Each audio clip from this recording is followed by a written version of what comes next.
Yeah, we can. Hello, everyone. I'm Jingfa Zhang from the Premier International Eye Research Institute of the Chinese University of Hong Kong, Shenzhen. So my topic is the intricate mechanism of subretinal fibrosis in neovascular-related macular degeneration. I have no conflict of interest. So neovascular AMD is the leading cause of vision impairment in elderly people, and subretinal fibrosis is the end-stage sequelae of neovascular AMD, causing severe vision impairment.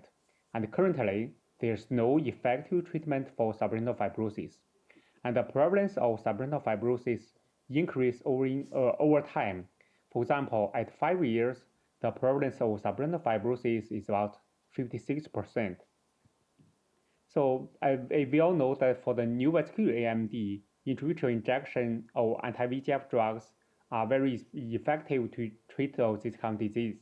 These are my two patients, and 1 week after intravitreal injection, we can see the neovascular was reduced significantly, and also with the reduction of the subretinal fluid and subretinal hyperreflective materials.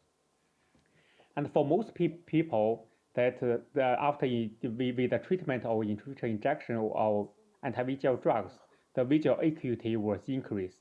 However, for some of them, 2 years after the treatment, the visual acuity will decrease gradually, and at about 5 years, the visual acuity come to the baseline before the treatment. So this is mainly due to the persistent disease activity, which indicates that accumulation of the subretinal fluid and the enlargement of the neovascular vessels, as well as the hemorrhages and the progressive subretinal fibrosis. And this is when my patients who were diagnosed with neovascular AMD in his left eyes. He was treated with 8 times of intravitreal injection of anti-VEGF drugs, and the visual acuity was improved from 0.15 to 0.5.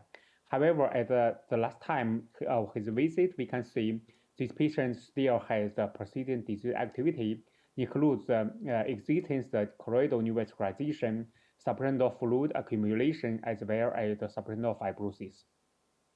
So we know the pathogenesis for subretinal fibrosis is really complex, which involves many different kinds of cells can become the myofibroblasts, the main cellular components of subretinal fibrosis.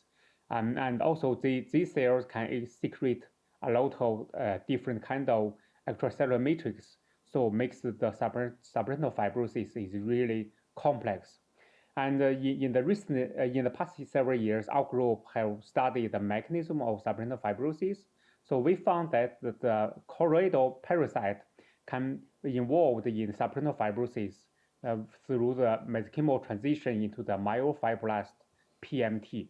And this pathway was mainly through the TGF beta SMAD pathway and the non-SMAD signaling pathways, include the AKT-mTOR signaling pathway.